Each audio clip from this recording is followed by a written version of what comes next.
who's Charlie, racism, religion, freedom of speech and civil liberties. This debate is a debate that's taking place, a debate of our times. And it's a debate that's taking place in our families, in our communities, in the places in which we work, and in the places in which people go and worship. It's a really important debate, and it's a debate that's important for us here at the Drum. The Drum is the UK's intercultural arts centre.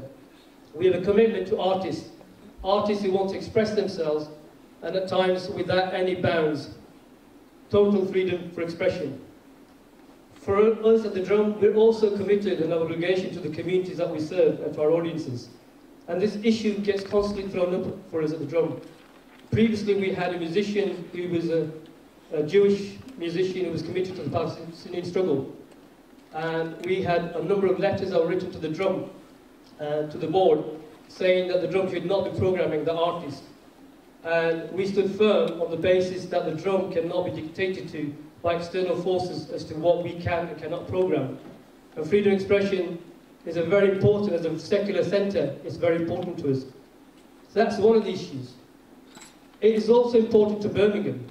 Last week, in the headline news, not only was France there, but also Birmingham was in the headline news. You will all know that in America, a certain TV station said that Birmingham was a Muslim-only city, and that non-Muslims were not welcome in Birmingham. So it's an important issue for Birmingham. Birmingham has a rich and glorious history of communities coming together and fighting together in the face of adversity. But Birmingham, like other cities, also has certain forces that are at play, individuals and organisations, which in the past have sought to divide our communities along ethnic and religious lines. And that's why we've decided that it's important that this debate that is taking place out there in the communities, that we bring people together. Because we know from our history that it's only when we get together and that we have this debate, we discuss the issues that have impact upon our communities, that we can develop unity. So that's one of the objectives of today. And obviously this debate is taking place in the context of post 9/11, in a world where we've seen the occupation of Middle Eastern lands, we've seen what's been happening in Palestine, in Afghanistan, in Pakistan. Also, we've seen the rise of certain forces within those communities, which are seeking to divide communities. And there's the issue of freedom of expression, but the panelists will touch upon all of that. And before I hand you over to the chair, I would like to ask you to stand for a minute's silence for the people that died in France, but also for those that don't get into the headlines, the 2,000 people that died in Nigeria, but also the couple of weeks before, the 150-odd children in Pakistan that died in Peshawar, and the hundreds of thousands that are dying daily in the chasm between imperialism and reactionary extremist forces. So please stand with me for a minute's silence.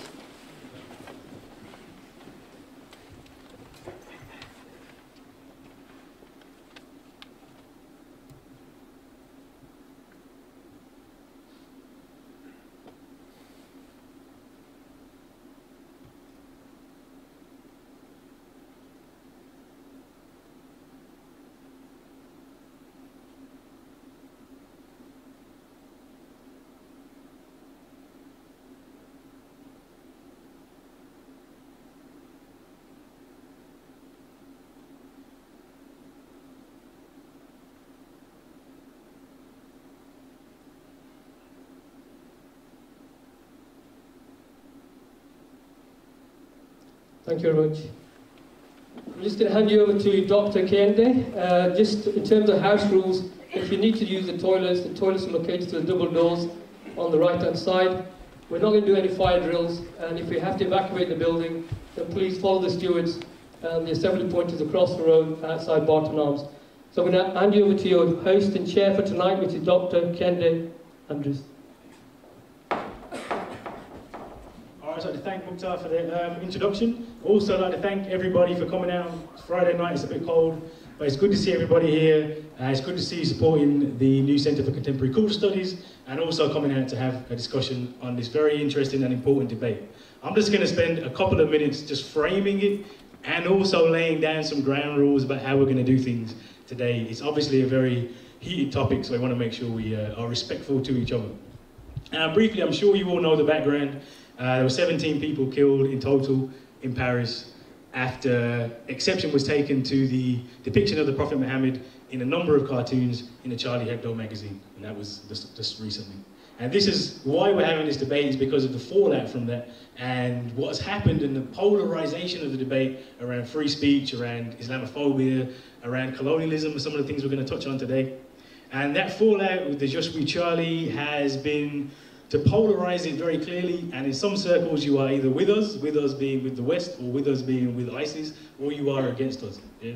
And we think that that polarization of the debate is negative, it's unnecessary, and what we're trying to do is to say, well, actually there's a number of issues here we can discuss them like adults, and it's important that we do discuss them. So we are trying to bring people together here to unpick the underlying issues that are involved. I'm not going to say much more than that really, other than to say I do want to lay out some ground rules. And also to point out very clearly as well, that nobody is justifying the murder of 17 people. Nobody's doing that, so please can we skip past that part of the argument. If people are objecting to certain things, they are certainly not justifying the murder of 17 people. That's really important. You can not be Charlie and also not justify the murder of 17 people. So let's take that as read and move on from there. Second ground rule obviously is be respectful. You know, let's try and, there's going to be different opinions, so let's try and be nice to each other, let's try and hear each other out. And the third one I'm going to be hard on this one today, is be concise. Yeah. Think about it as you have two paragraphs. Your first paragraph sets up your question, your second paragraph is your question, or you will be asked to stop speaking. All right, so those are the ground rules, that's all I'm really going to say. Now I'm going to introduce the panel. The first person I'm going to introduce is Dr. John Narayan, who is from the New Centre for Contemporary Cultural Studies and also a research fellow at the University of Warwick.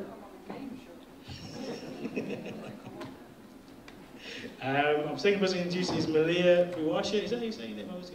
Is that right? BOUATTIA. MALIA BOUATTIA, who is the NUS Black Students Campaign officer for the National NUS.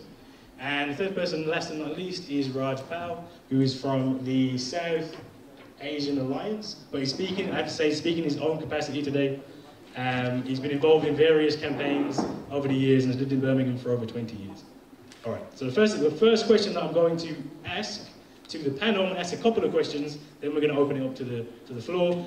The first thing I'm going to ask the panel to do is to respond with a statement to "Are you Charlie?" So we're just going to get opening statements from the panel, and then we're going to come back to me. I'm going to start with Johnny.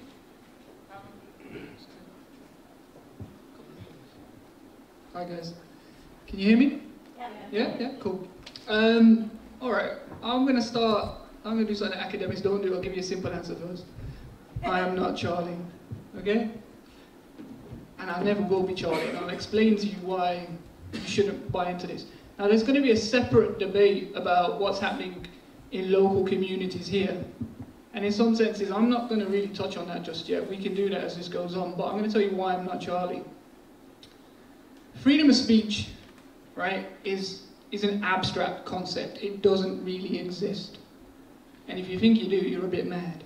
Because guess what? You're not allowed to just freely say what you want. You might have been at some point, but there are now rules and regulations. For example, you cannot racistly insult me. Or you can, I'll probably smack you in the face. But, you know, you can no longer do that. And then we had a whole campaign in this country for why you can't call me, I'm going to use a word people might not like, you can't call me a packy. Yeah? Freedom of speech doesn't really exist. It's not a real concept. And in that sense, all speech comes with responsibility. Right?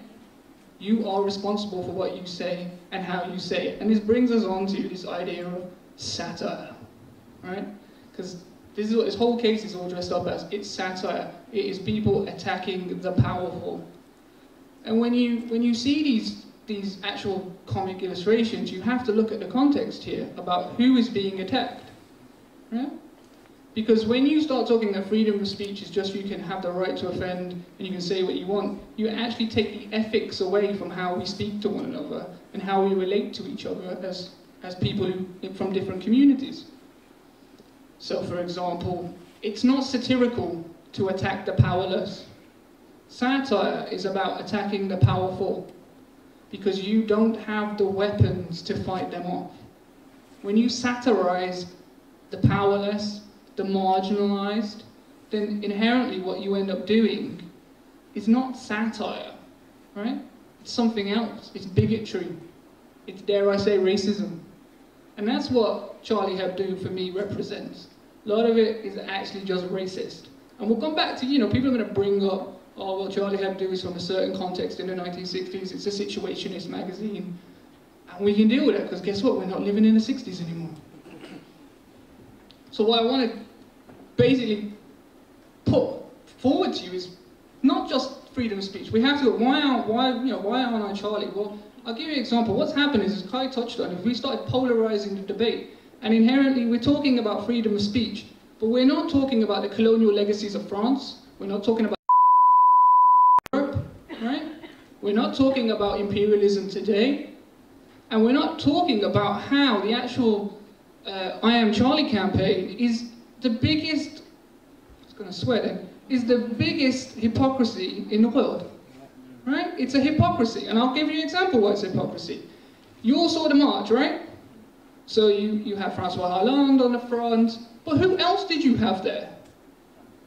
All right, I'll get back onto that in a minute. But we'll you know, have rake your brains, and I'll bring up some names, right? But before we get onto that, think about Western culture. When we talk about freedom of speech, there is no freedom of speech in this country, really. I cannot say what I just want, and also governments are moving to stop that. We had a whole thing with Edward Snowden and the NSA.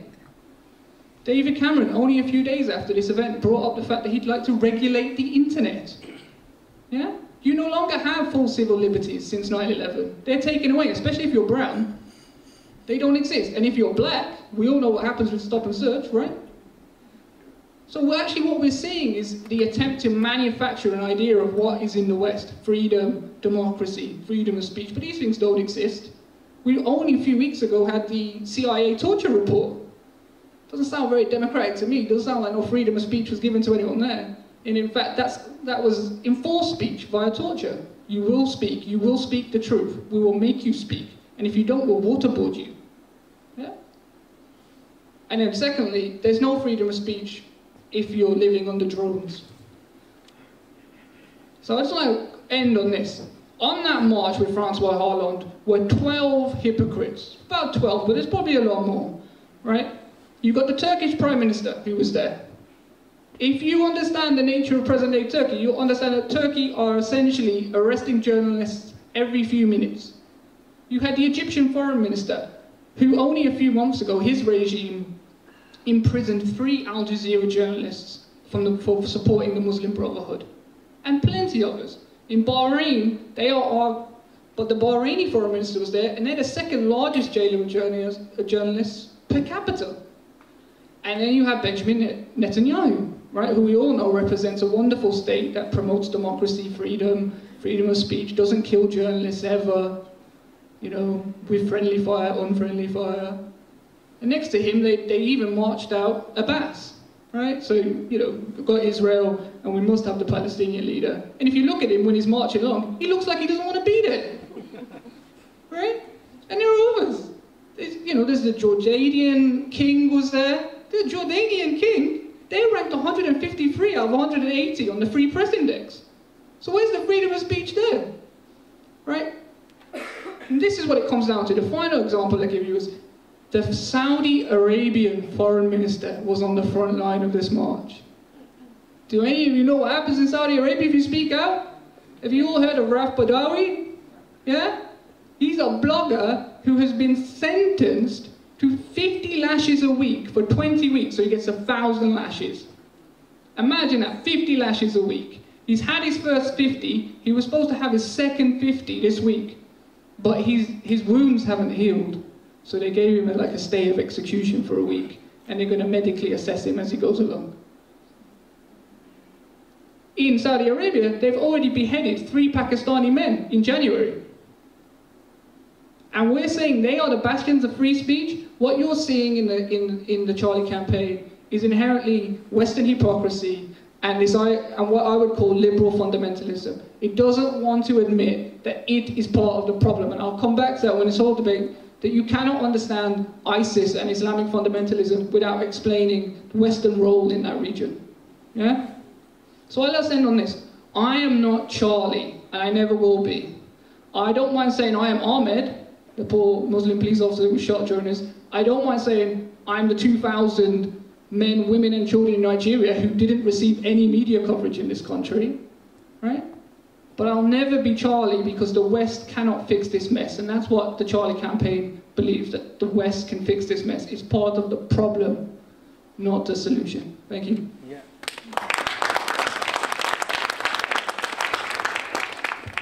I'm sorry, forgive me. Oh, no, please, sorry.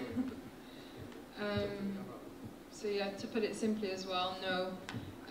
To accept that, you know, je suis Charlie is essentially to accept that white people's freedoms and liberties, that only white people's freedoms and liberties essentially matter, and also to accept the very power-ridden, privileged, narrow, Eurocentric definitions of what those freedoms and liberties are, who they belong to, and how they should be controlled.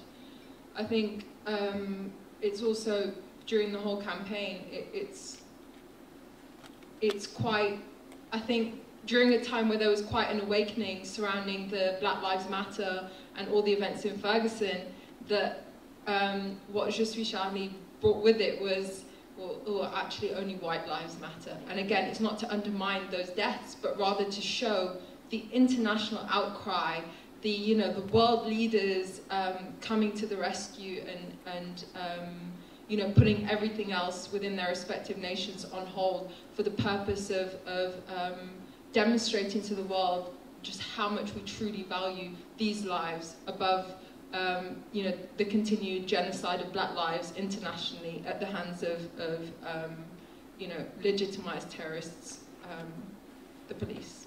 So I'll just leave it there. Thank you.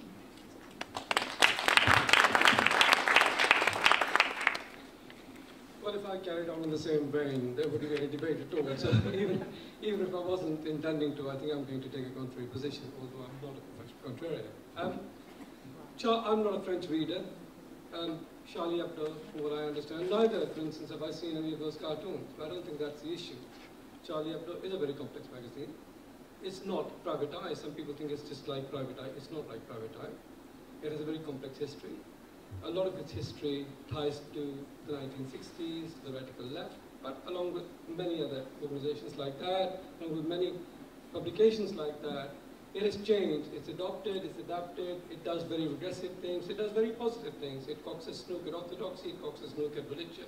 And, yeah, there is an issue I think we had. Is it right, is it justified to be cocking a snook and causing offense to people who've been described, I think rather patronizingly, not perhaps here, but by many other commentators who've been described rather patronizingly as all disenfranchised and all humiliated and all marginalized, which I think is very patronizing to a lot of Muslims, to a large mass of Muslims who are just lumped into one whole thing.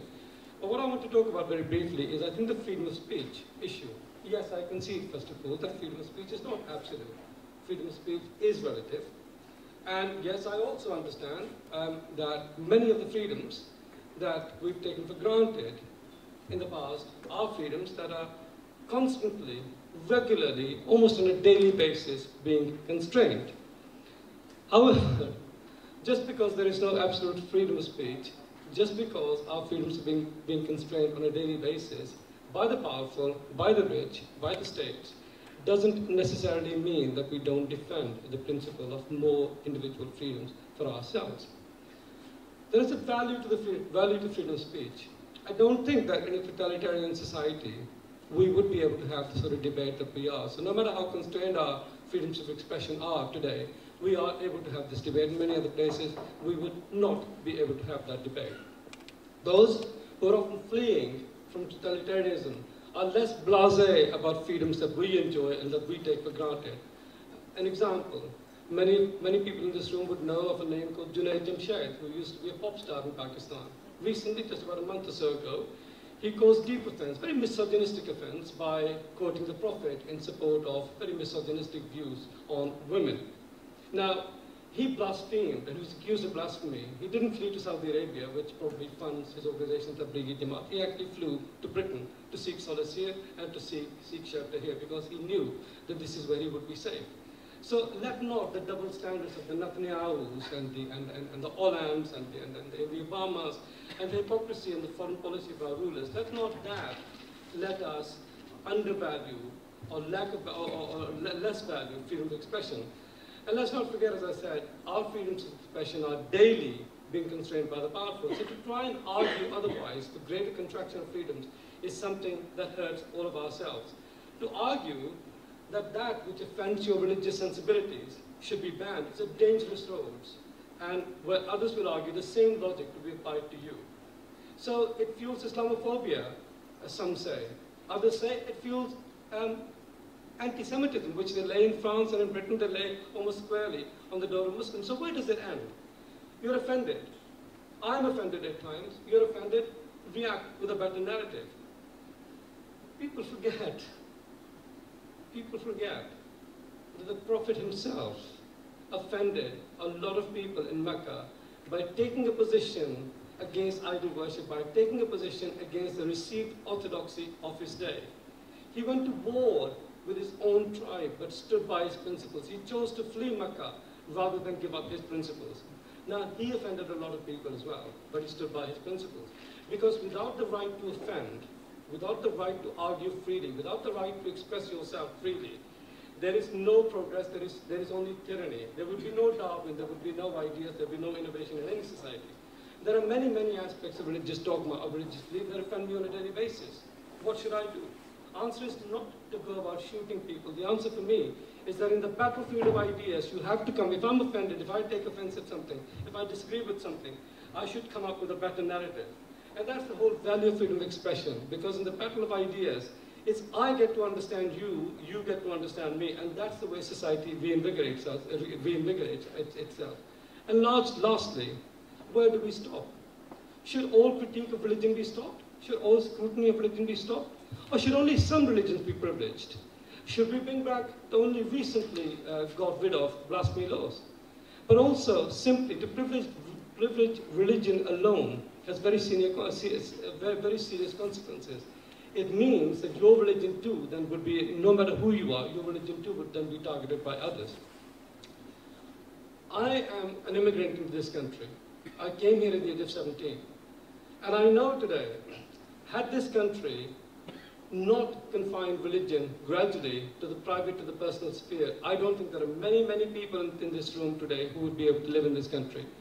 And I think simply to say that something is offending you and it should be banned is not the right way forward. The key issues of the day today are that most of us in this room, most of the people outside, are faced with a massive program of austerity on which all the political parties agree. The key issues are that Muslims as a whole in this country really, when it comes to social indicators for deprivation, for education, for health, for employment, for poverty, etc., Muslims are at the bottom of the heap. The key issues are that there is very little mingling between communities, between religious and non-religious communities in this country. And none of these are the issues on which many people on the left mobilize Muslims. Rather, we simply always mobilize people on the basis of religion. And that's where I think I'm going to leave at this point and say largely this, that I think simply to say that that which causes offense to you should be banned will come back to haunt you.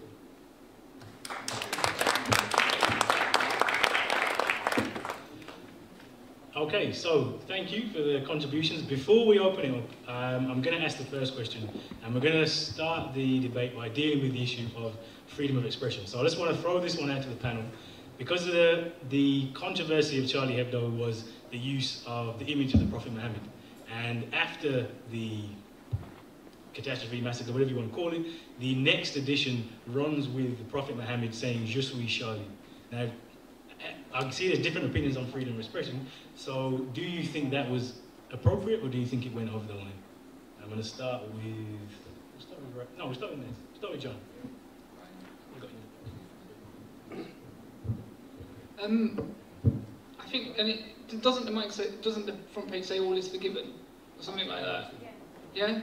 So it is an attempt at some kind of weird olive branch, I guess. In terms of the actual magazine, if we go back to the idea of images, right? I do agree with Raj's idea of freedom of speech, but you have to, and this is where you go back to satire, is you can't decontextualize this and just say, all right, well, it's an abstract principle. I stand by freedom of speech and I should have the right to offend your religion. You have to think, what's the point of doing this?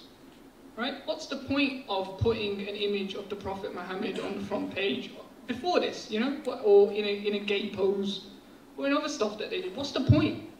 If it's driven towards making some kind of critical point, then you can say, all right, fair enough, it's justified. If it's just there to offend people, what's the point? You're not doing anything. You're just offending people. And you know, I hate to disagree with Raj here, but you know, French Muslims are a very marginalised constituency in France.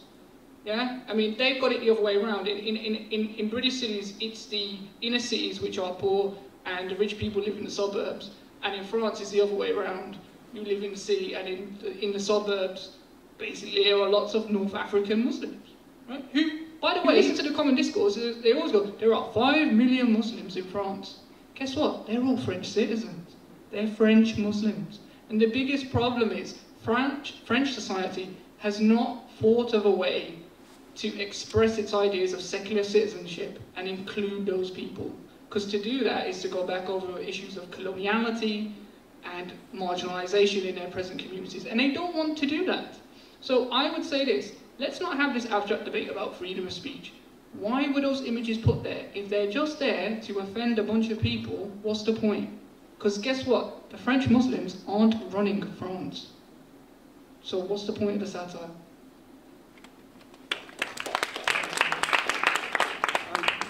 I think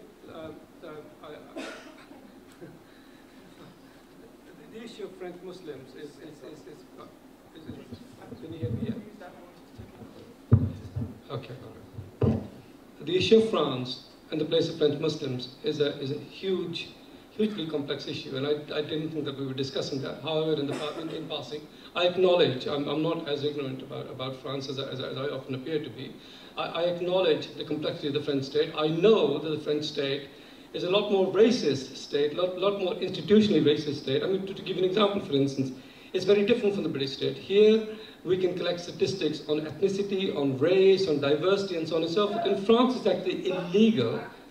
In France, it's actually illegal to collect statistics on ethnicity. It's illegal to collect statistics on race, etc., because that's the policy of the French state. However, I come back to the issue, the question that you asked, which was about the 2 cartoons. Uncomfortable though it may be, I just want to pose two completely contrasting cartoons. I remember in this Danish magazine a few years ago, there was a cartoon about the Prophet with, I think, a time bomb or something coming out of his turban. Yeah? And it was deeply offensive and led to lots and lots of issues being raised. But I also posit to you that I think that is precisely the sort of position, that's precisely the sort of image of the Prophet that actually continues to inspire lots and lots of reactionaries like ISIL, like Taliban, who justify their atrocities, who justify their work with reference to the Prophet's life.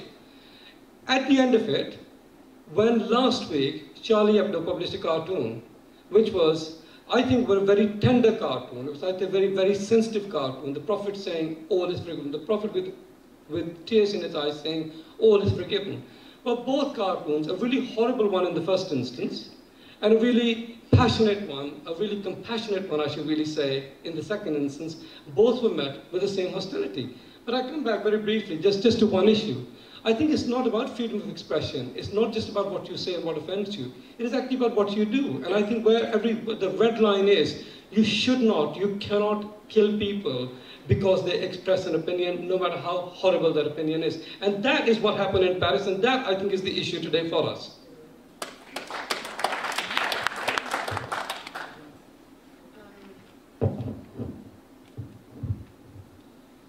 So I think the aspect of, when we look at Islam, Muslim communities and so on, I think the difference is how much more racialized this particular faith community is. So it's not necessarily about offences within the realms of like spirituality, but go beyond that when with the use of images. So whilst the use of the images is blasphemous to us as Muslims, so the olive branch, I have no understanding of how that could possibly be the case. If anything, it was like further escalating the situation and really rubbing it in and proving that we will continue about our offensive ways, because and being quite, you know, unapologetic about how far we will go and look at the amount of international support, because essentially the power lies with us, right?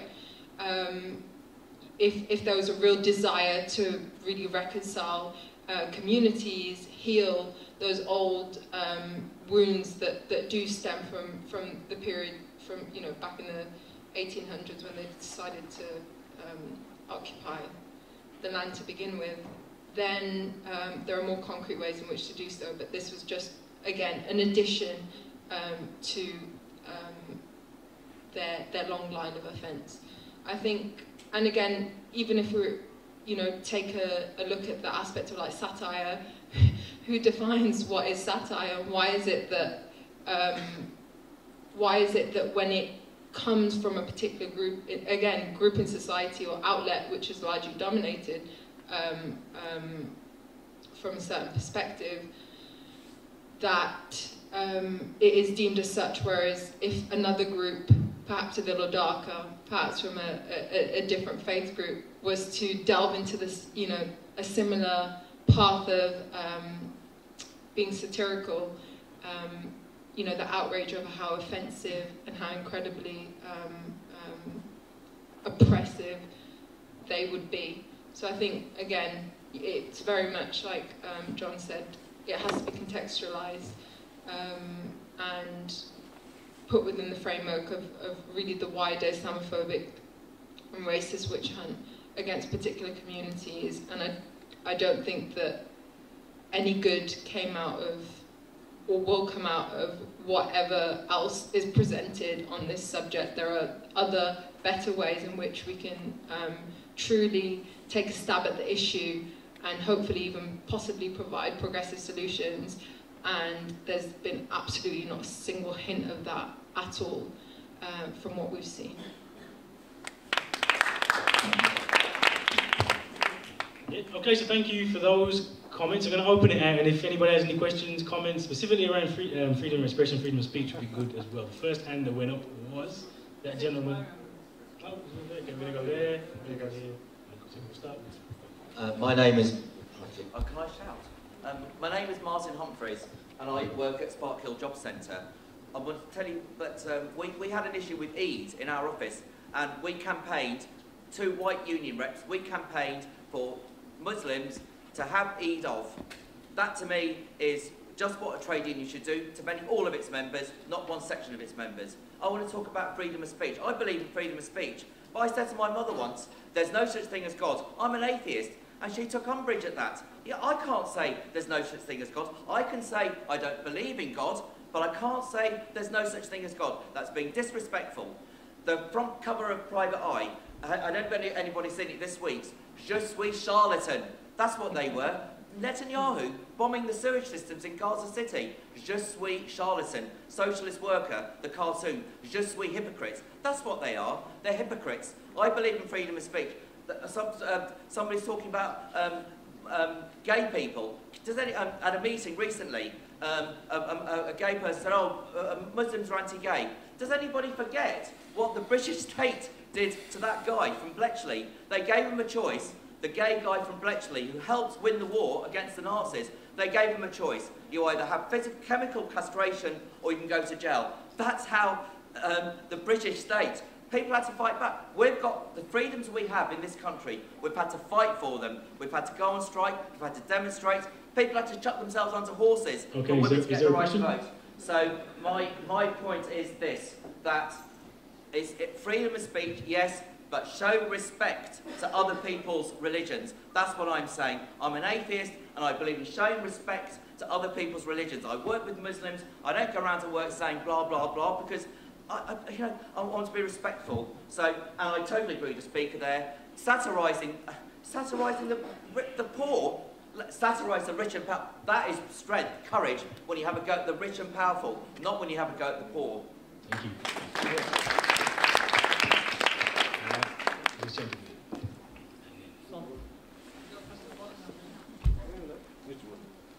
Okay, anyway, I think what John said is, okay, the hypocrisy of the Western is understandable, and we understand, appreciate that. But the question is, when you say every satire has to contextualize, and how much contextualize, and that context may not be right, you are on a slippery slope then already. Why the satire had to contextualize? See, and that context may not be fit to you, and maybe fit to the other person. So you're already at the slippery slope. So that context thing is not the right way forward. Yes, we should have. Nobody should have right to not to be offended. Yeah, sorry. I think that's the basic principle. For clarity, you say a slippery slope. A slippery slope to where? To where that you have to say the degree of contextualization, because that one context may be fit to you, but not to the other guy. We are already into problem area then.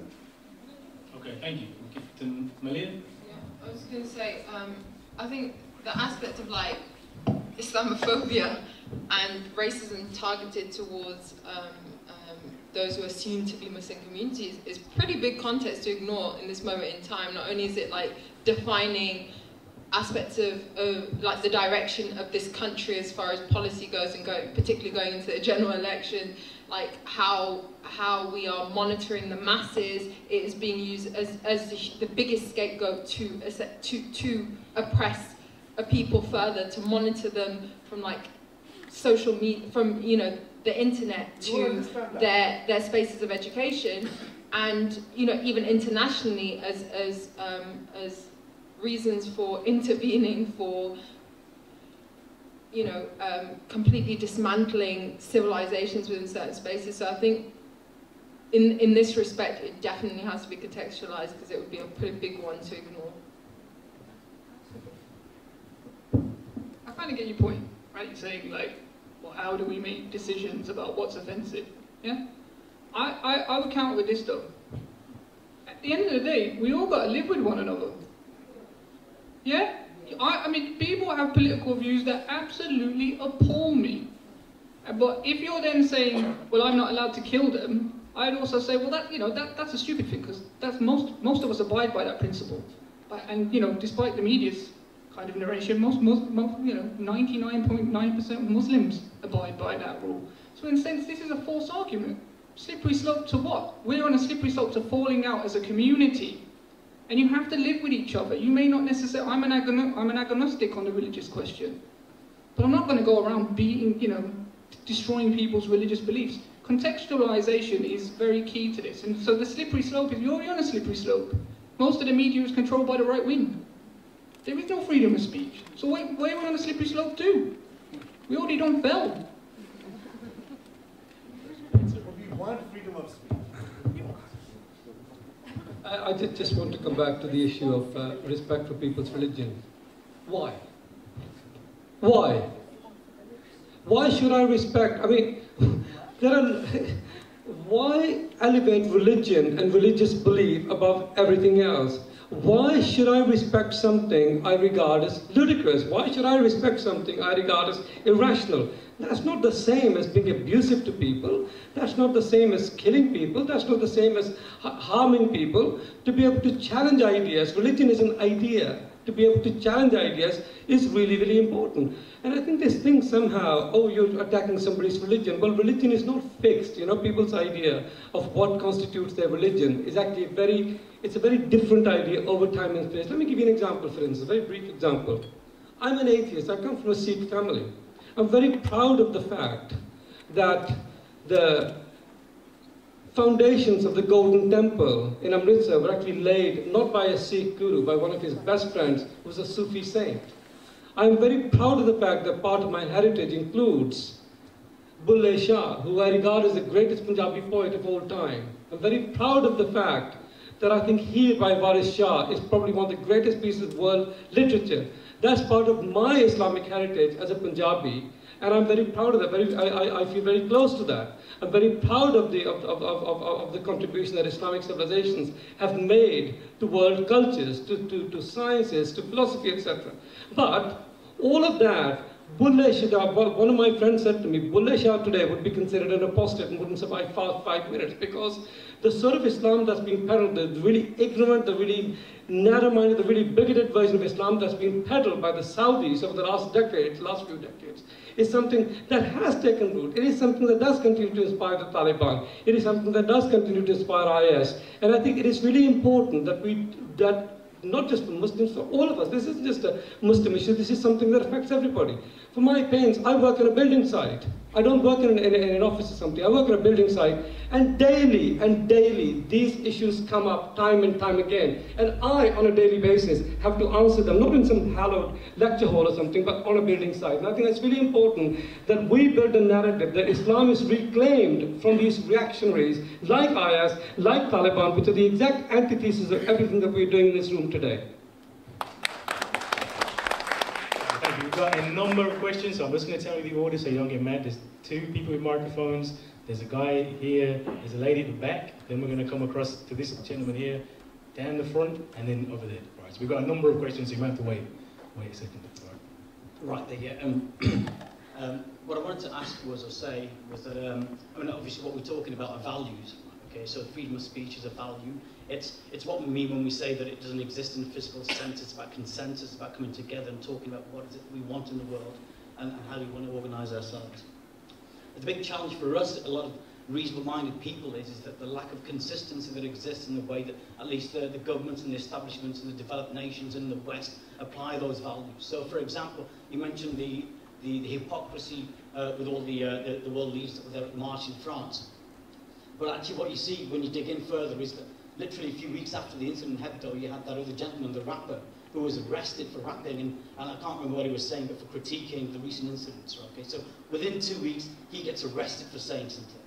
5 years earlier, you had somebody who, within Hebdo, who did what was called an anti-Semitic cartoon, and he was handed out of his job. So what we have internally there is gross inconsistency, and the trouble for a lot of people like myself is, how do we manage with seeing that kind of inconsistency? Because the countries of the West, the governments, go around telling everybody else, why aren't you complying with or aligning with these sorts of values? They're right values, but when you look at the countries themselves and those nations, you see they're not running by them at all. There's phenomenal amounts of inequality and social injustice, whether America, whether Britain, whether France, and so on. I mean, what do we do about that? I mean, I think there's a failure to articulate that properly, whether it's to do with the fact that the right media are in charge. I'm not quite sure. That's the question we've got to you. Thank you. And we'll take this second question. First of all, thanks to John and thanks to Malia for very clearly highlighting the underlying issues of context, context and power dynamic in which this entire debate is occurring. I'm just going to read a short comment which I wrote about this. The title of this debate is, Are You a Charlie? And this is where we must start. Not by answering whether I'm a Charlie or not, but by asking, what does it mean to be a Charlie? What do the Charlies of Europe and its settler colonies represent? What do they stand for? And more importantly, can such a question, are you a Charlie, be asked in a morally universalist and consistent framework? If we attempt to answer these fundamental questions by reiterating the Western liberal slogans of free speech, freedom of speech, and so on and so forth, and how Charlie Hebdo and its millions of ordinary European and European American, European, Australian, and so on and so forth supporters stand to defend this free speech, then how can we explain their knee-jerk opposition to the perceived anti-Semitism of French stand-up comedian de Douanet and others like him? More disturbingly, how can we interpret the deafening silence of Europeans about the ongoing massacre of Africans, Palestinians, Iraqis, Afghans, Pakistanis, sponsored by their money and committed by their armies and their mercenaries?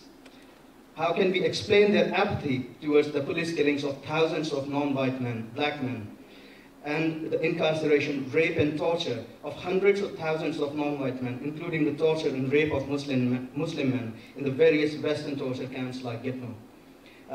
Thank you. Just find sense. Maybe these enlightened Western Charlies are practicing their right to remain silent.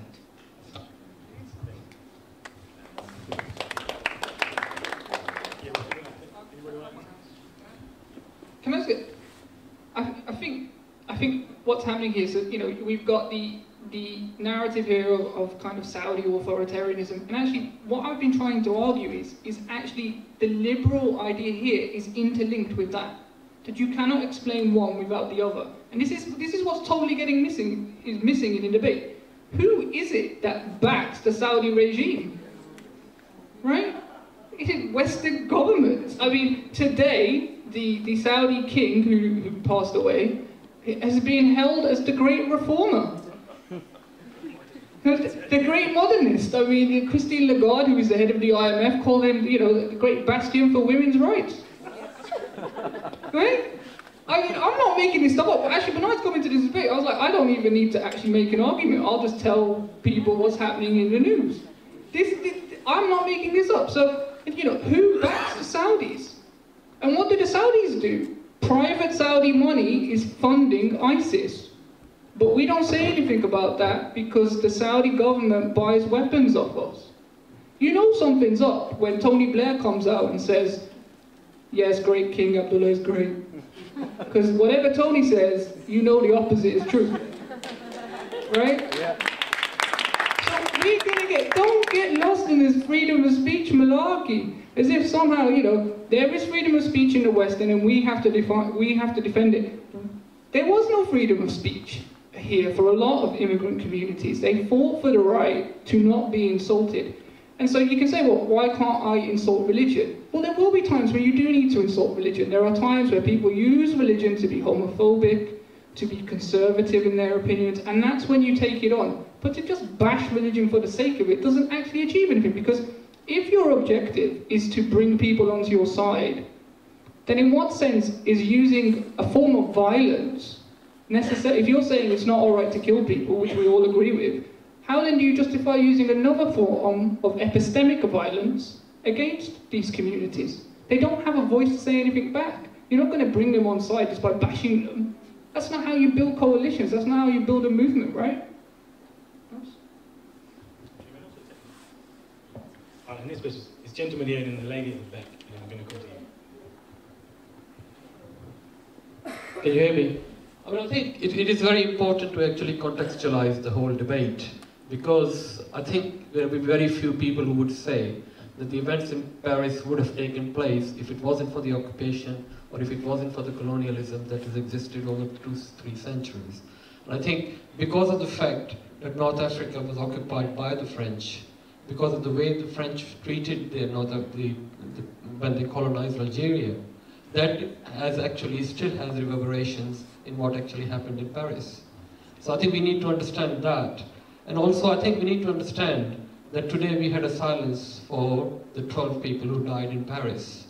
There was no silence for the 2,000 Palestinians who were killed in Gaza.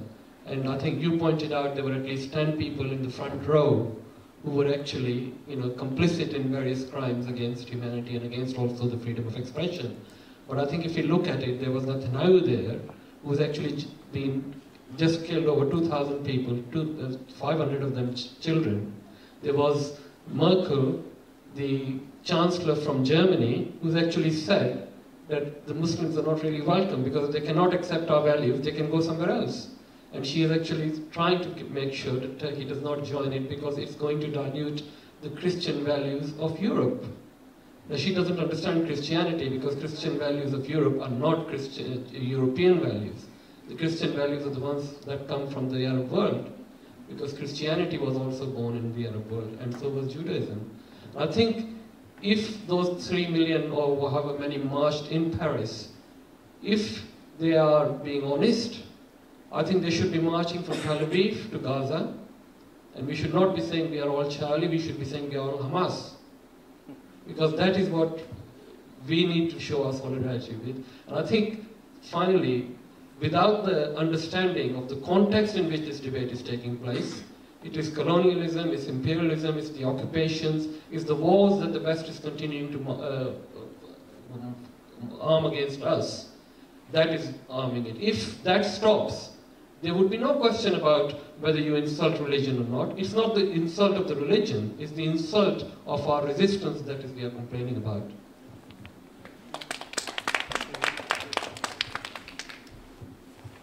It's not a, I'm just stunned by this notion that somehow freedom of speech, freedom of expression is a value of white liberal people in the West. It's not. It's a value that's very dear to all of us. And it's been and I think there are huge contradictions here. On the one hand, people are saying there is no freedom of expression. At the same time, I hear people saying, yeah, but daily, this is what happens to Muslims, this is what happens to minorities. Well, if there isn't any bloody freedom of speech, what is it that we are challenging? I think what's really important here is this. It's not an issue about insulting somebody's religion. It is not an issue of insulting somebody's belief system. What is an issue about is having the ability to debate, having the ability to discuss, having the ability to challenge often deeply held beliefs, often deeply held views. Naim has brought up the issue of colonialism and Western intervention over the last 3 centuries. Yes, I entirely agree with him. But I also say that imperialism isn't just the monopoly of the West. It isn't just the monopoly of white people. There is Persian imperialism, there is Mughal imperialism, there is all sorts of imperialism. There is Ottoman imperialism. I have relations in Romania who have very strong feelings about being occupied by the Ottomans. So being imperialist is not simply a white people's monopoly. I think fundamentally what's really important is this. When all that I agree about the Western record in occupying large parts of the world, I myself have demonstrated, I myself have taken part in those demos, I have been part of those movements which have fought against Western occupation. But also, I think it's really important that we try and keep this in context, which is this. It is not about offense.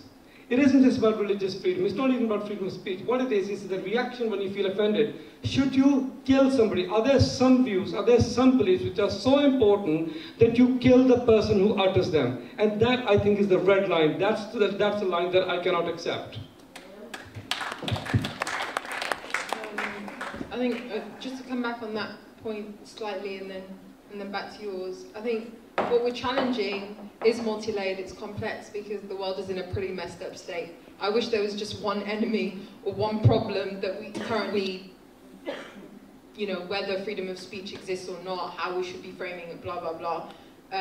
It's not, it's multi-layered, but also we need to understand that it wasn't the West, it wasn't this side of the world or its leaderships in whatever form they've morphed over the generations that bestowed upon us the privilege to express how we're being oppressed and to challenge it. It was actually our people resisting, our people screaming and dying for that right that has led to the reforms which we currently see in place, which again doesn't suggest that the freedom of expression or speech is perfect, far from.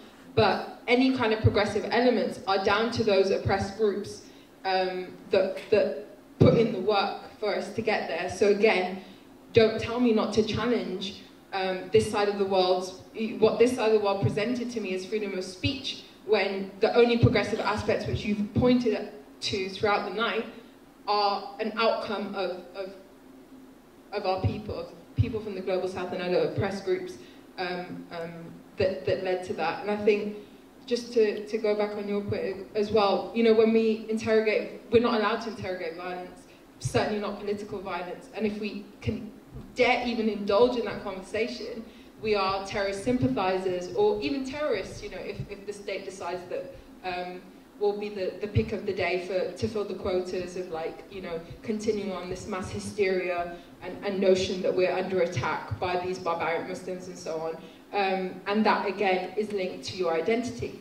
So someone like me is even, with a national position and the legitimacy of an organization, of a degree, of having really, in some ways, integrated into the society, still does not have the power or the right to dare even enter that conversation, even within, and that fear is very well maintained across society. So, you know, a white, straight, middle-class man can do so on an intellectual level. He won't get done for it in the same way that I will. So, yeah, I'd just like to put that out there. Okay. Can I just correct something, because I'm a bit distressed by this. Not all imperialisms are the same. Okay, I mean, Western imperialism is an era in history that defines something, and it defines modern capitalism. I mean, that's a basic fact. I'm not. The practice of imperialism goes back to Rome, but who cares really on that sense? Sorry, that's just the academic in me. But right. Oh, I didn't want to play. What I'm going to say is, we keep hearing you can't kill people. Actually, this debate was started with you can't kill people. Yeah, I mean, there's no need to keep addressing this question. That's the debate. Who, you know, no one wants to kill anyone. I don't want to kill anyone. Do you want to kill anyone? Maybe. All right, no comment. But what I'm going to say is, if you keep bringing debate to that, this is what I'm kind of saying. The debate is not about this abstract idea of freedom of speech or do you have the right to kill anyone. Every time the West has a problem, we come up with an abstract idea. Does everyone remember the war on terror? The war on a noun. You cannot eradicate it. This is freedom of speech. It's another classic one. What is this? It's abstract concepts that are used. And this is my argument. Don't, you know, I think what's being painted as you just keep talking about imperialism. I'm saying the two things are fundamentally linked. Islamic fundamentalism is linked to Western imperialism. And to actually combat one, you have to combat the other. You cannot just go, I'm for freedom of speech. And also, this last point. What's being presented is that in our communities are big debates. And I would say I support what Raj is actually saying, that we need to have these uncomfortable confrontations with one another. Right? But the question is the Charlie Hebdo campaign the best way to do that? I would say no. Right? Because what's being presented is, in academic parlance, is what we call white savior syndrome. In that, who is being presented as the savior to your solutions? Angela Merkel, Francois Hollande, all of these people, they're not presenting solutions, they're just presenting diametric opposite positions that divide society further. And that's the point. Okay, we are going to go a bit quicker because I literally have 10 people identified to ask a question. So we're going to take them in threes, and we're going to take them, if you could be brief, this would be helpful. So we're going to have 3 questions, and then we're going to come back to the panel. There's a lady in the back. Let's take the question. Let's take it quickly. All right, we could very quickly, very briefly. We don't want to inhibit freedom of speech. And then this gentleman here, and then. Hello. Okay. Thanks. If you could be 2 paragraphs. Okay, I've done about 2 paragraphs, but anyway, give thanks that I live in this free society. Okay, I love it. Most of all, God is about love. And all of these other societies who are trying to destroy the society that I live in, that I love. I wouldn't want to live in their society anyway, because they disrespect me as a human being because I'm a woman. And I don't want to be held down like that anyway. But more to the point, God, whatever religion you are, is about love. Okay? Now, love does not want to kill nobody, even if you hate it. Thank you. Thank you. This gentleman here. Maybe.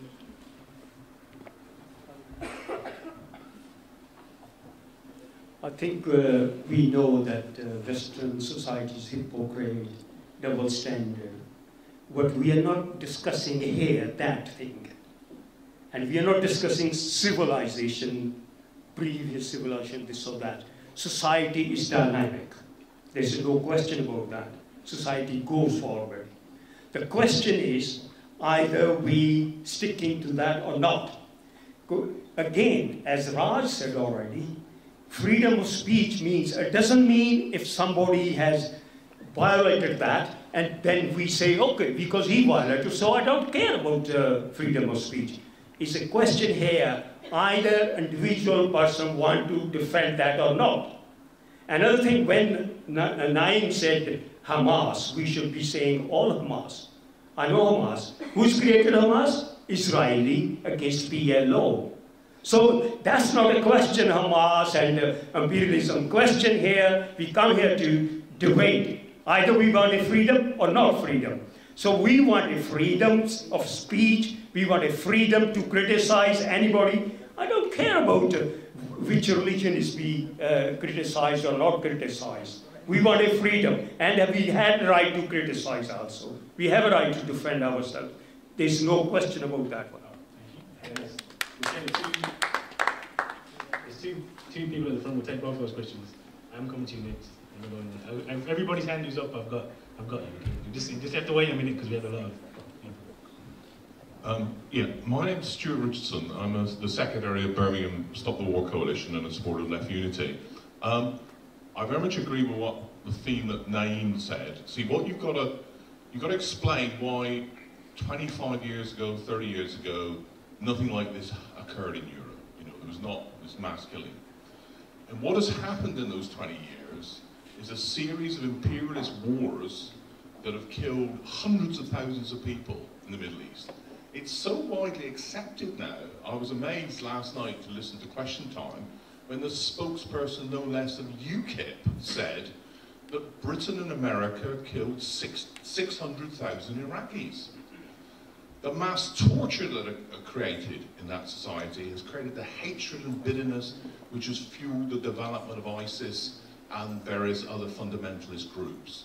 And unless we build a movement to stop those imperialist wars and to support the Palestinians with the PFC, that is going to go on for some time. I just want to quickly quote from a French socialist organisation, the French Anti-Capitalist Party, which I think it sums it up brilliantly, because there are social roots of what happened in France.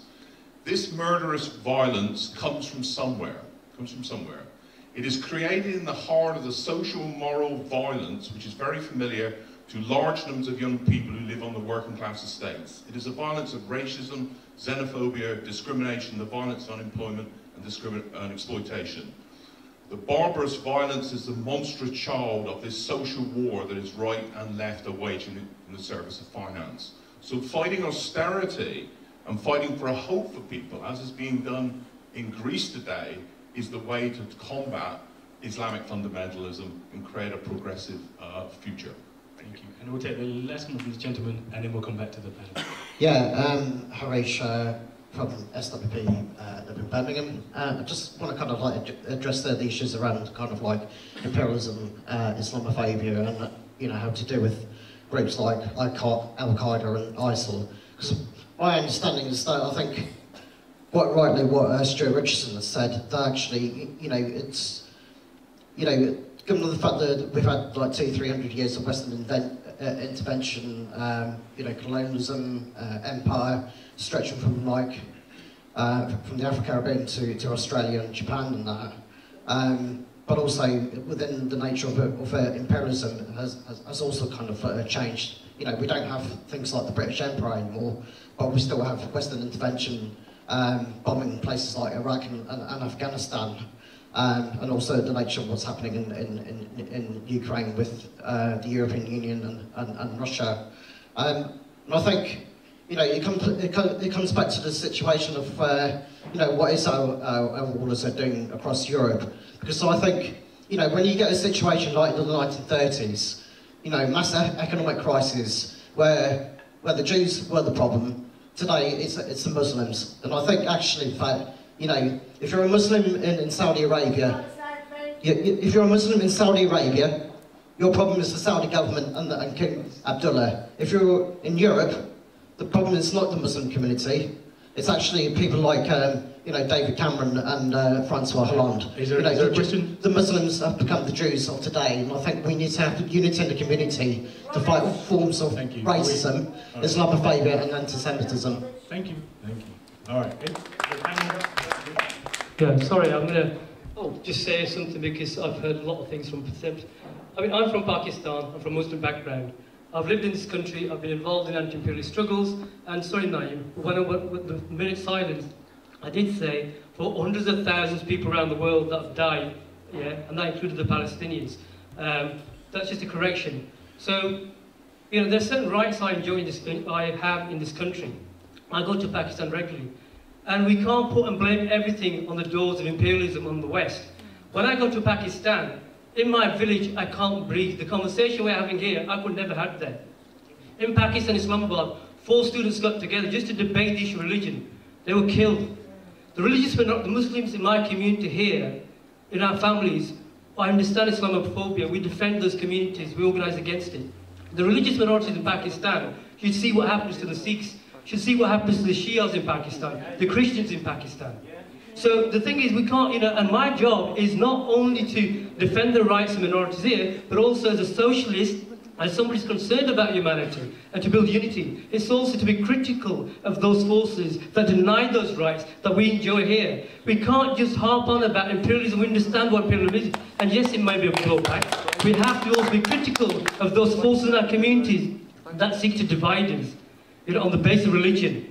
Right? And they are the ones who say, are you Brahmins? They divide on the basis of any sects in Islam. They have no interest with the people. They're not pro-people forces. You're right, they are part of imperialist creation. They're the Frankenstein monster. But when we are silenced against those forces, and all we do is criticize imperialism, what we're doing is we're not standing with the side of the people and with the minorities in Pakistan. Okay, we are going to take a couple more. I've got an order to this. The next person is this gentleman with the glasses on here. I've got to keep it in order, but I have you on the list. I definitely have everybody with their hands up on the list. You're on the list as well. You're on the list. But the next gentleman is this gentleman here with the glasses. And I'm going to come over to this lady. Yeah. Don't let Sharon go. Is that alright? Just no, we're going to keep it in order, please. This man's been waiting a long time, so we're going to go to this gentleman here, and then this lady here has been waiting for a long time, and then maybe we'll come back to the panel. Thank you. But I do have you. You're on the list. You're on the list. And you're on the list too. So. Yeah, I was going to say something, then when I heard what Mukhtar said, I was going to change what I said, but I think I'll have to stick to what I originally said, because Mukhtar's is a longer response. But, yeah, I think, let's go back to the idea that context is everything, and the context is that what we're seeing at the moment in France is the huge growth of the Front National, and they are profiting out of the Islamophobia.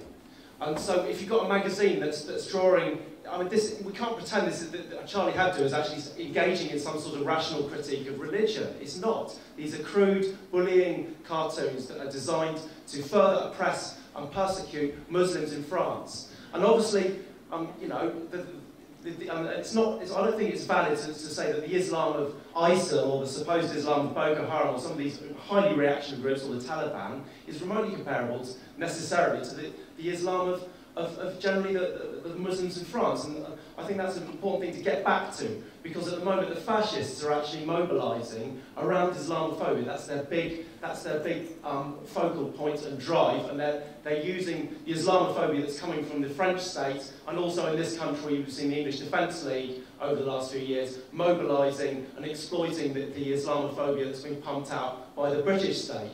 So really, if there was a Charlie Hebdo equivalent in Birmingham, we wouldn't be necessarily calling for a ban of that magazine, but I think absolutely we will be calling for demonstrations outside Charlie Hebdo saying shut it down, and making sure we got that magazine shut down, identifying it as clearly a racist thing. Thank you. Can we respect everybody, please? And if you don't organise like that, and the French left hasn't organised enough like that, they've left the Muslims vulnerable to attack. And the French state, once they've finished with the Muslims, and if the Front National gain enough power, they're not going to stop with the Muslims. They'll come for the Jews next. They'll go for the normal black people, non-Muslim black people, and so on.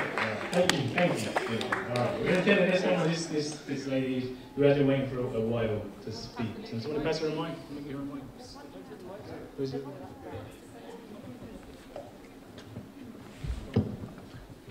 Thank you. I've been hearing everyone. There are some people I agree with and others I don't. I am a Muslim, and I condemn what happened in France, and so do 99.8% of Muslims condemn those fights.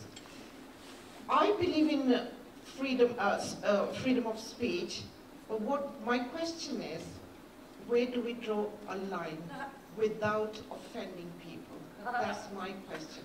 And I also want to make some correction. This gentleman here has been very misinformed about a lot of things. I don't agree with a lot of things that you said. You said Junaid Jamshed has come to UK. He did not come to UK. He actually apologized for what he said, and whatever he said, it's all over. Then you talked about the Prophet Muhammad, that he was going around offending people. As a matter of fact, people offended him, but he was one of the nicest people he ignored people. He did not go around killing people. I disagree with killing and all that, but you've been misinformed about a lot of things. There was a third thing, but I forget what it was. So you've been just saying things for the sake of your debate, but don't tell us the wrong things. Get your facts right first before you say anything. That's your subject. Okay, thank you. Then we're going to come back to the panel. We'll start with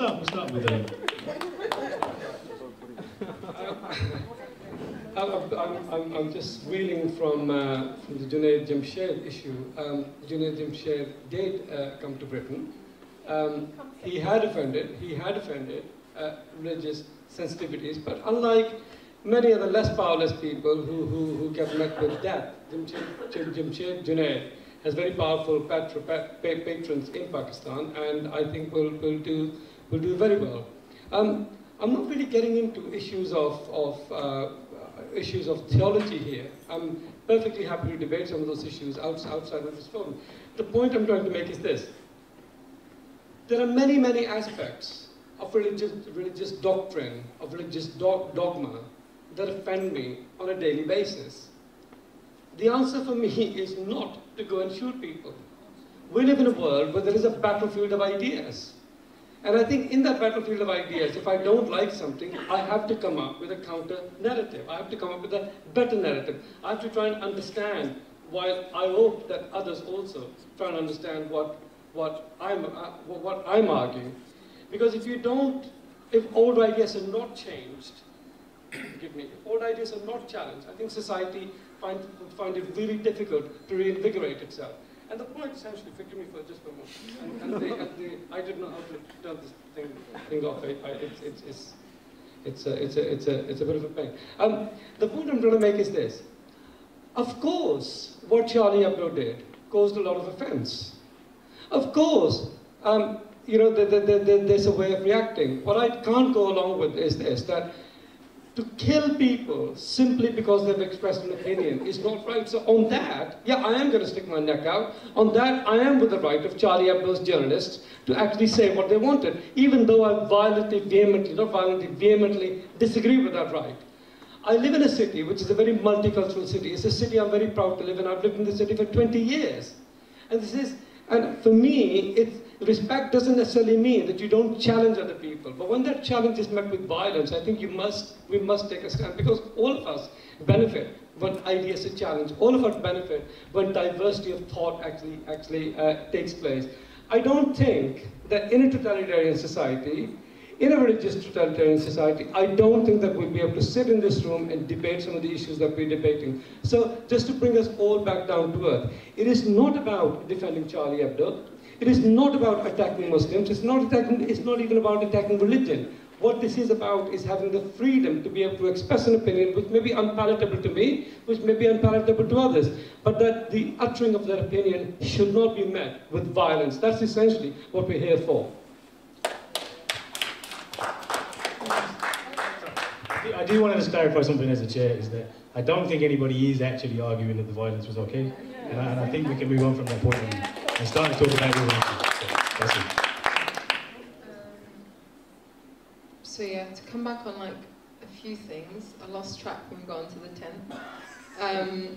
But yeah, so on the aspect of what you said, again, I don't think it was about agreeing whether the events were right or wrong at all. But actually, surrounding the story was yet again another opportunity for us to see the clear hypocrisy in how, because of those events, the Muslim community is looked on to kind of be overly apologetic, to be vocal about just how much they condemn these actions, just how disassociated we are from these acts and how peaceful we are, which only went to like reiterate the very opposite, actually. That's the point of them singling us out, marginalising us and saying, well, actually, the source of all evil comes from you people. So you're going to have to make amends by constantly apologising because you are a homogenous block. The action of one is reflective of all in comparison to any other group in society. And of course, that's not the case. So I think we have to be very critical of that. And, you know, and then on the aspect of, I think what Mukhtar mentioned about, what, you know, some of the internal problems that we face within our respective communities, nations, homelands, so on.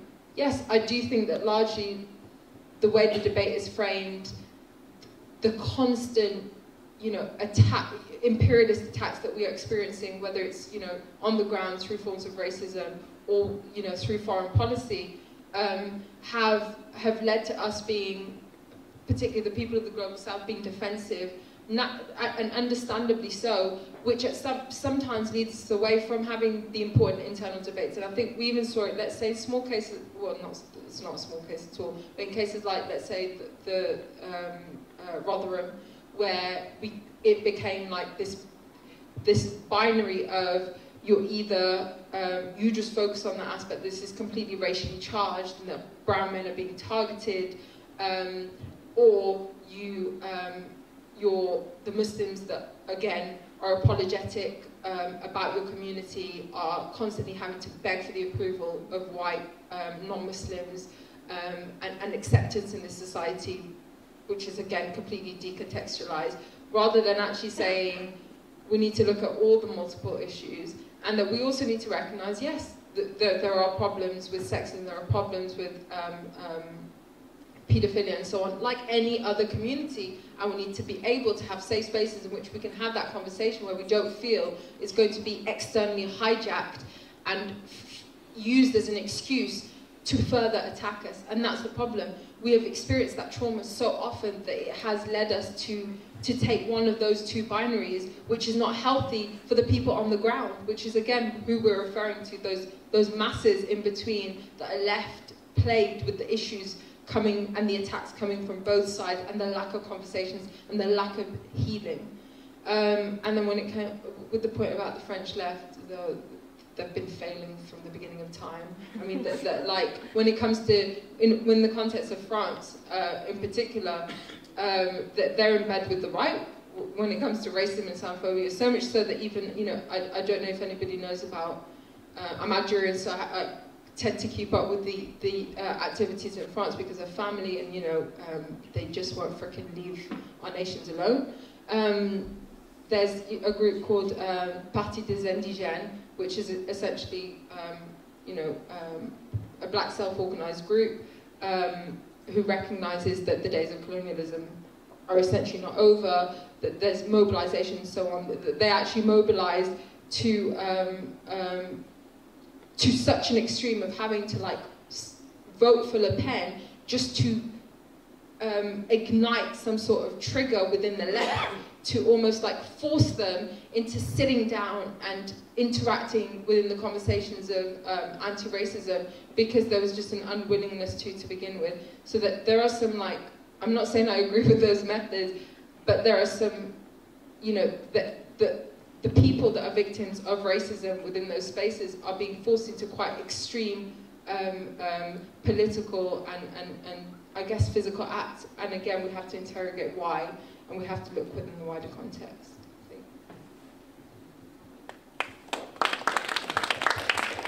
Okay, I just want to comment. See, what's happening is we're getting driven apart. And this is exactly what some people want. They want people to say, I'm for freedom of speech, you just keep talking about imperialism, and then the other people want to talk just about imperialism is not about freedom of speech. This is what I've been trying to say. The two things are linked. Right? So when Mukhtar says, well, our host community, you know, our communities have problems, he's right. But you cannot talk about those problems. He knows better than me. But why does anti-racism fail? It isn't just because all the activists suddenly, like, stop being activists. The rise of multiculturalism is linked to the state. It's linked to buying off people, and it's linked to empowering conservative leaders who can manage their communities. So in a sense, you cannot talk about one without the other. And this goes back to, you know, why is Pakistan so unstable? maybe because the region is unstable. I mean, and you cannot explain that without looking at the actions of Western governments. So, for example, ISIS, right? How does ISIS emerge? The Iraq War. It's that simple. The Iraq War creates the space. Just like before that, why was Iran a problem? Well, because you got rid of Saddam Hussein, and Iran became a geopolitical player again. Whereas before, you know, and you cannot understand these things with just saying, well, you know, you're either for freedom of speech or you're for imperialism. They are linked together, and this is what I'm trying to argue. When we're going to come back to at the end of what is the progressive politics, the progressive politics is within our communities, but it's also within our country. The people that run it need to change, and we need to change them, right? Sounds easy. Yeah, right? And I just want to come back to this thing about inequality. There's one of my kind of academic heroes, he's also a journalist, he's called Vijay Prasad. And he actually goes out and interviews people in ISIS, right? And what the Western media has done is kind of focused on the jihadis that come from kind of Europe, because they're normally well educated, and you know they all often just got really nice people, and then they go off and do something, you know, like Jihadi John. Yeah, Jihadi John. But actually, most of ISIS are the field commanders come from the Iraq army that Paul Bremer, in all his wisdom, disbanded when the US invaded Iraq. But also, a lot of them are poor people.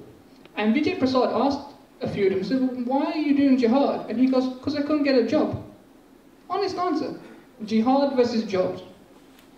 And if you look at the Arab Spring is about fighting despotism. But if you go back to Egypt, there's a fundamental call for bread. People want to eat. People want social justice. And we've just had the Oxfam report, right? By 2016, the richest 1% in the world will own 50% of the world's wealth. This is the problem. We've got Western hypocrisy that doesn't want to address these issues. So you cannot just say it's about communities here. And you cannot just say it's about communities in Pakistan. Because essentially Western hegemony creates the context for those communities. And until we start focusing on both our domestic and international politics, we'll keep having these debates. Yeah? Okay, so we have a number of people left. I have been keeping track of all of you. I promise, if you put your hand up, I have seen you. So we're going to mop up everybody, and then we're going to finish off. And I'm going to tell you the order so nobody gets upset. We're going Dan, here, then we're going to the front, and we're going to the two ladies in the back. I've got you, and then we're coming back. Then. All right, so we'll go Dan. Yeah. Okay, thanks. Some of you probably can't see me. I'm behind the pillar. My question is not about imperialism or injustice immediately. My question is about, obviously, this particular Charlie Hebdo episode is the latest in a series of public scares about Muslims and free speech, going right back to the Satanic Verses, right?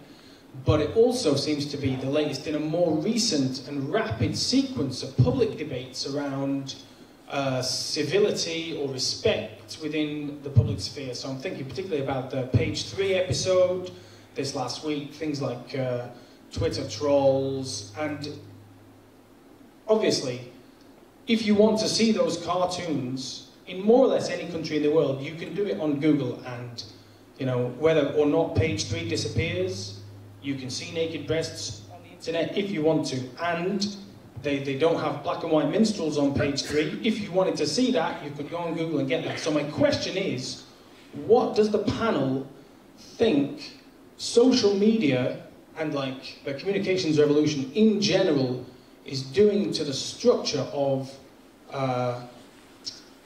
public dialogue between people in different positions, different communities? That's my question.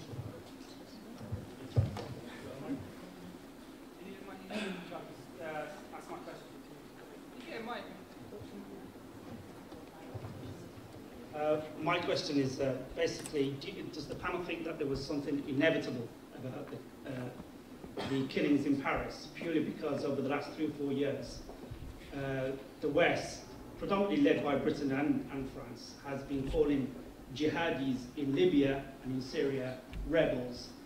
You know, to the naked eye, from the word go, more or less from the word go, the fighters who rose up against Gaddafi and Bashar al-Assad, they were, Islamists, jihadis of one variety or another, but they were dressed because, it was a case of my enemy is my friend.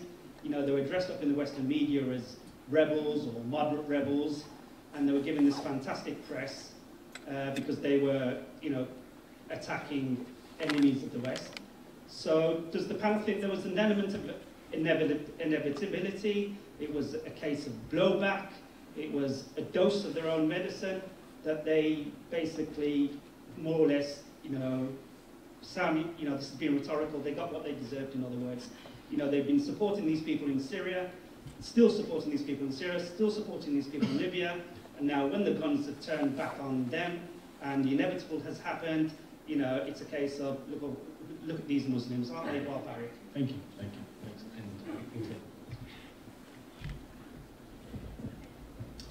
Thanks. I saw the letter that Community Secretary Eric Pickles sent to 1,000 or so Muslim leaders around the country. I don't know if you're familiar with what I'm talking about, but the tone of it was basically, we know it's not your fault, but it's your fault, so what are you going to do about it? Meaning the attacks in Paris to all these Muslim leaders. So I know Malia sort of touched on this a little bit, but my question for the panel is, without trudging into the politics of respectability, how do we reconcile this demonization of Muslim identity within this debate? And we'll go to the two ladies at the back. So you got a microphone? Is it on?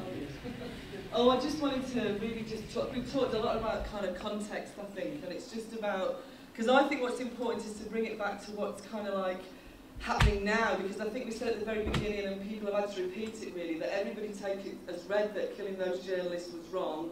And I think people have said already, but what's happening now is the powers that be are using what's happened, as we've all said, to ramp up racism, to increase Islamophobia, to turn Muslim against non-Muslim, black against white.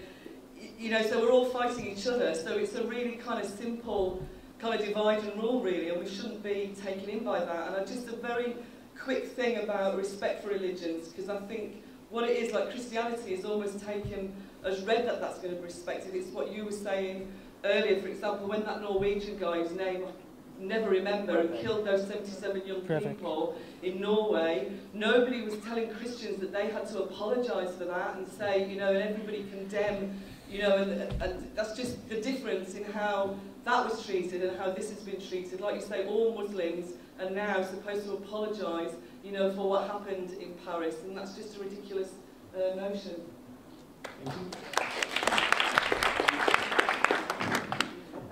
This is going to be very muddled because it's got so many kind of ideas going around. But I think I take the point about what's happening in other countries and freedom of speech there, but we are here now, and I think we have to relate to what's happening in our country. And although this is an academic debate, this isn't an academic issue, is it? Because it is affecting the lives of thousands of people in this country. We're going into now what's going to be the most racist general election that we've ever had, I think. And so we have to really think about what that means. UKIP's using this, it's growing hugely. Talked last week about the fifth column, and I was going to raise the thing, yes, Pickles' letter, and also Cameron's response to that letter, which was appalling, which said, he defended that letter to the mosques, and if anyone had a problem with it, he said they had a problem. Well, I'm sure we all had a problem with that letter. So that means we have a problem with Cameron, and we have a problem with what's happening then in this country with this general election. So we have to really talk about what that means and what we're going to do about that. Because this isn't just an intellectual debate, is it? And the whole thing about the values of, whether freedom of speech is a British value or a Western value, is very, very interesting. But this whole thing about values and who defines what values are, we've had it in Birmingham schools with the Trojan Horse, with British values, whose values and what are they? So, that's not an easy thing. And freedom of speech, yes, there is the right to freedom of speech, but it doesn't trump all other freedoms, does it? And we wouldn't, I'm sure as you wouldn't have supported those, the racist, anti-Semitic cartoons of the 30s. So, to me, a lot of the Charlie Hebdo cartoons came very close to that, actually. They were racist. They weren't satirical. So, that freedom of speech doesn't trump everything else.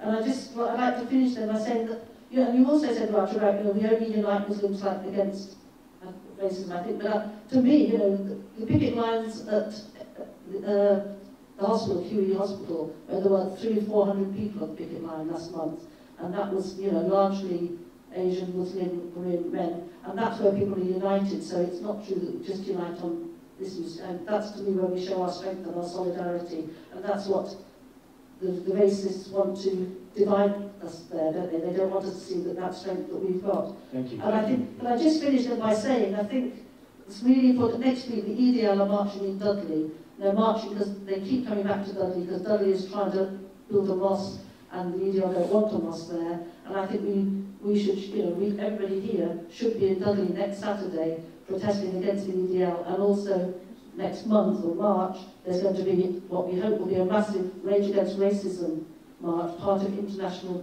Day of Action Against Racism for the election, and I think that's also very important, that that's a massive march. Okay. Thanks. Thank you. Okay, we are coming to the end. Sorry, do you have a question? Yeah. So we have this gentleman here. We're really brief. No, sorry, actually the guy behind you was next. Me or somebody else? Yeah, this guy behind you. We'll come to you, Ali, we have to be you. Yeah, thanks. Yeah, I had something through Facebook, an article following Charlie and so on, and it was an excellent article. I thought, well, I'd like to share this, but since it was accompanied by all the cartoons, I felt, no, it comes back to the thing, you know, what's the point? I couldn't see that. And I certainly don't want to offend Muslims I know and love around the place. It didn't seem to me right, but having looked, and certainly my outrage hearing the killings, yeah, but having seen the lineup, I thought, well, I was outraged again in seeing that. And that, well, what are the things we ought to be on the agenda? Talking about free speech. The French, they supplied the nuclear facility, Dimona, in Israel. Who's speaking about that? It seems almost, you know, gone. And more recently, I found on a trip to Parliament, a journalist happened to say, you know, that the Germans have handed out 5 nuclear submarines to Israel, who have the nuclear capacity, which means that they can actually put their nucleus capability on these. In other words, they're in reach of anywhere. Where's that even mentioned? So talking about free speech and so on, these are the sorts of things that I would like to speak out about. I'm not so concerned about just making, you know, noises. Thank you. I'll trust you here brief, okay? Brief. In fact, yes, here is the first lion came in the Quran, the pen. The pen is very holy Quran, in fact. Prophet Muhammad came with the pen, not with the sword. The sword is not in the Quran. It has come to my reading because of the Islamophobia became nearly worldwide. George Bush, one of his daughters, she's already have a Muslim girl, Muslim daughter in George Bush house because of the Islamophobia. And number 2, President Putin, he adopted already a Muslim boy called Muhammadov because he doesn't want Islamophobia in Russia, Israel, America. It has come to also my reading, there is a very economic problem in France. In 2009, 2010, there were negotiations between France and Argentina and Brasilia to sell Rafael fighter jet. But the French National Assembly debated and ordered by some advisor, if Brasilia and Argentina bought this fighter jet, they will reproduce it again, by China will have the copyright and will mass produce it the world. So France told the Gaddafi, have this fighter jet. Well, I'm concluding. Yes, I'm concluding. France told the Gaddafi, have this fighter jet, but have with them French pilots. In order, because they don't assure him it can attack Israel. Yes. Gaddafi said no, they decided to remove Gaddafi. BBC, just briefly, BBC. I think we're going to finish. We're going now. Yes, I'm finishing very briefly. Andrew Marr, BBC, in fact, he stated this country is not secular, it's Christian country. And in fact, Richard Dawkins, he promised to work with the Muslim community.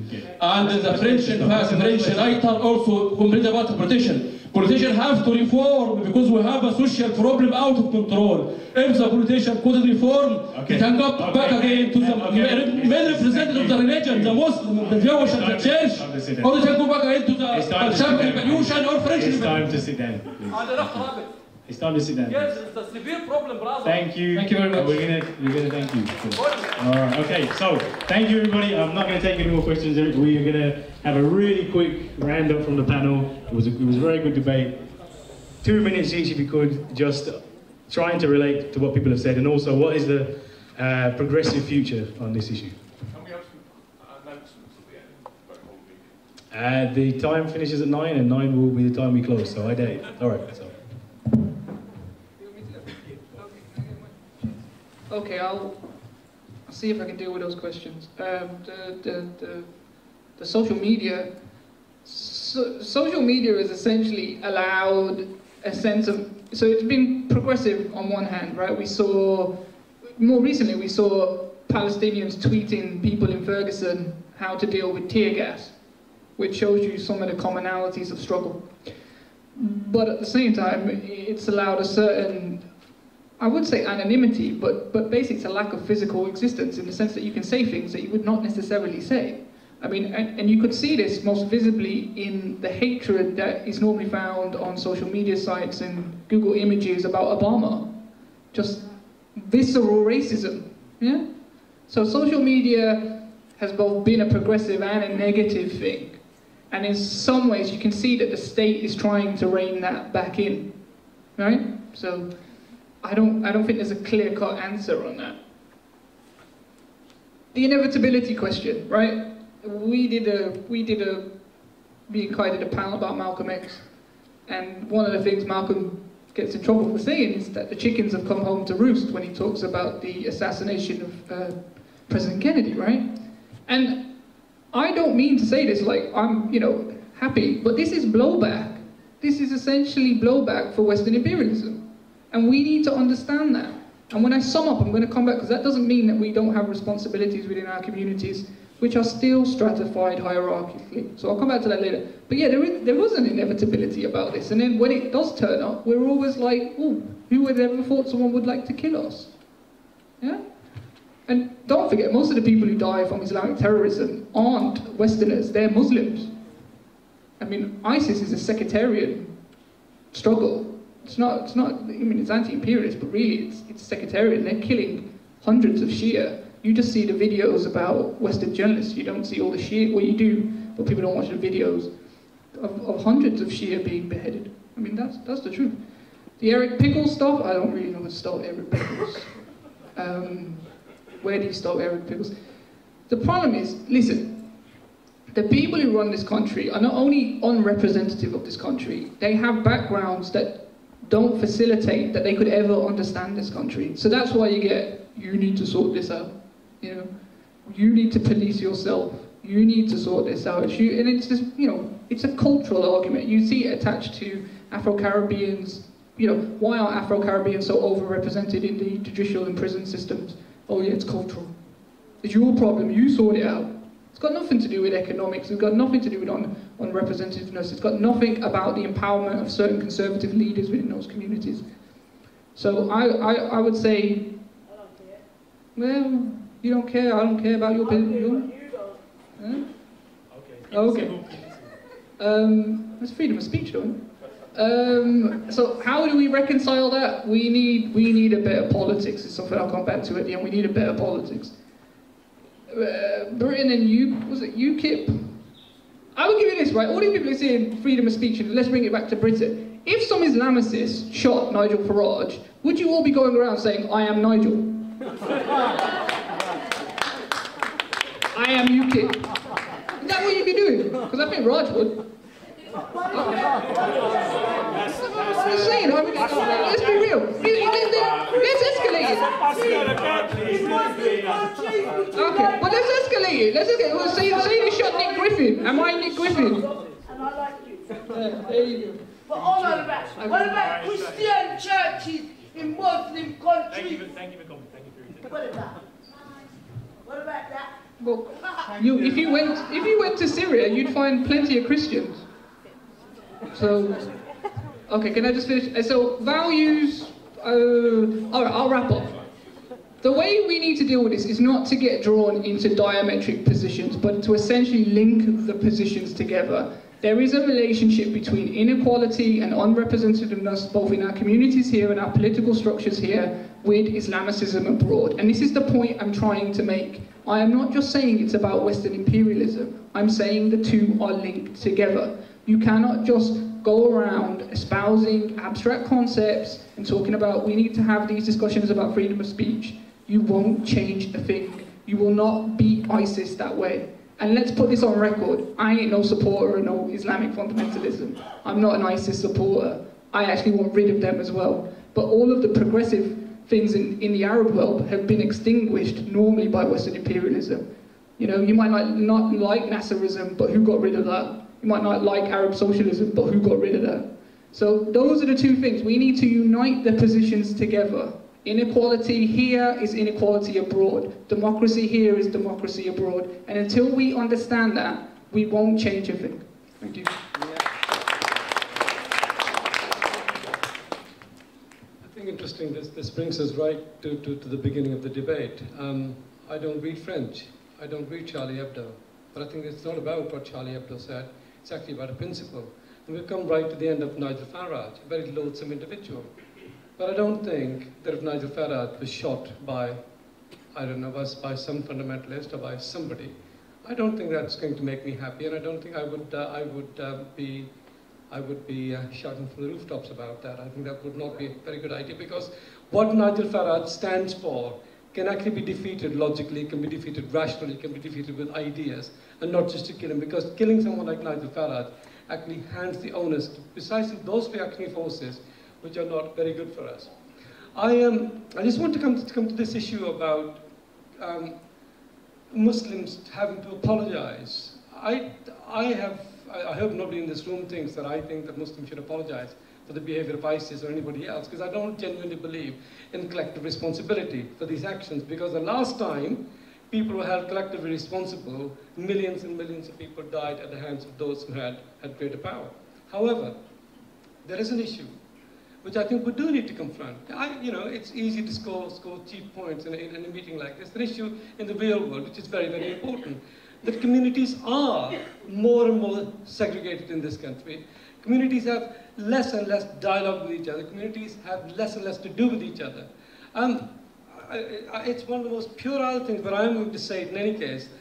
When people discover, I work in a building site, when people discover that I have a Muslim doctor, a friend, who's been staying in my house for the last week. When they know, when we get into arguments about Islamophobia, when we get into arguments about Muslim this and Muslims that, and I come and I really flip my lid and I come to the defense of Islam, come to the defense of Muslims, I think people are really, really shocked, because none of those people that I work with has any Muslim friends. None of those people have anything to do with Muslims. There are loads and loads of Muslims in this city who also have very little to do outside of work with non-Muslims. And I think there is an increasingly physical as well as intellectual segregation that I think we need to challenge, that we need to come up with, because that greater segregation of people is not something that benefits us. And I don't think that we should privilege religion above all else, because I think fundamentally, as I come back to what I said at the beginning, fundamentally, the issues that people face today are issues of austerity, are issues of unemployment, are issues that affect their life chances in health and education, employment, and so on and so forth. And I think the whole emphasis on simply taking offense about religion is less of an issue than those fundamental issues, those practical issues that affect our communities on a daily basis.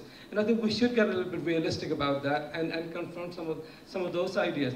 I just want to say finally about just you know, you can't deny the fact that religion evolves, people's association with religion changes. Now, one of the things I admire about the Prophet is this. I just want to conclude with a short story.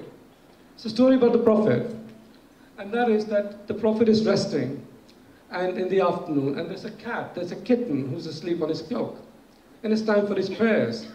But rather than awaken the kitten and upset the kitten's sleep, the Prophet cuts a little piece of his cloak and gets up, so the kitten carries on sleeping. Now that is a really gentle, that is a really caring side of the Prophet, but that is not the Prophet that the jihadis laud. The Prophet that inspires the jihadis is something completely different. So I think it's not for me, I'm not a Muslim. It's up to Muslims to really, I think, regather reclaim the really humanistic, the really universal side to Islam, which I think is very popular in the part of the world that I was born and brought up in. And lastly, I think people who think that this country is deeply racist, deeply reactionary, should have been here in 1975, in the mid-70s. When I came here as a teenager, you couldn't breathe, you couldn't have meetings like this at that time. Today at least, there is a greater representation. Today at least, we can debate and discuss those ideas. So just to say that society hasn't changed, that it's still as deeply a racist society as it ever was, is completely false. Maybe it's my age that probably is an issue, because my memory is still fairly good on those issues. So I think to say that society hasn't changed. And lastly, people talk about the anti-war movement. People talk about combating Islamophobia, etc. Well, the anti-war movement, all of us non-whites, all of us in this country, couldn't have done anything at all. We are a minority. Unless we develop a narrative which is much more inclusive, unless we are willing to give and take a little, unless we appeal to the vast majority of working people in this country, there is no hope at all of just fighting this battle individually. I think, again, sorry, I can't help but come back on some of those points, because once again, what you're asking us to do is prove that our faith is peaceful, that we're not a violent people, and to apologize once again. And I find it incredibly problematic. Again, I'm not having a dig, I'm just saying it's problematic for a non-self-defining person who doesn't deal with the international witch hunt, with the very specifically designed form of oppression targeted towards our faith community, to turn around and say that I think Muslims should do this. Trust me, like, there are like multiple debates happening within the Muslim community across the world. You know, whilst we battle like such incredible legitimized, state-backed, internationally supported, funded Islamophobic attacks. And then, sorry, so just to come back on the point, just to wrap up, so on the aspect of like demonization of Muslim communities, what we can do and so on, I think it's the need to counter the dominant discourse, which is inherently flawed and oppressive again, to be constantly critical, to give platform to the voices that will be critical of all that is going on, that will present the wider picture enough for the people to recognize what the wrong that is presented out there. And I think, yeah, within the context of what's happening here, so really on our doorstep, it's not just UKIP, all the political parties. I mean, when you've got the Conservative Party going into the general election, who are better on aspects of racial profiling for stop and search measures, then the Labour Party is starting to wonder if there are really any differences between, well, there isn't at this point, but anyway, just put that question out there. The counter-terror bill being passed, I can't explain to you how bad things are going to get with that, not just for Muslim communities, but everybody across society, as far as like policing and monitoring goes, of you know, the scaling back of our civil liberties, so much so that, you know, even organisations that have been dealing with Islamophobia, particularly within the realms of policy for the last decade, have been sitting in rooms thinking that there's absolutely no way around this. We have to aggressively counter this and refuse its implementation, because we are at that's it. We've reached the limits, and we've been engaging for the last decades, yet things have been getting progressively worse. So I think that's another quite important issue that we perhaps need to look on, and how prevent and such measures are going to kind of be seeped into our everyday lives and spaces of education, of healthcare, and so on. I'll leave it there. Okay, no, thank you. We have actually finished now. I just want to say thank you to everybody, and can we give a thank you to the panel as well, please?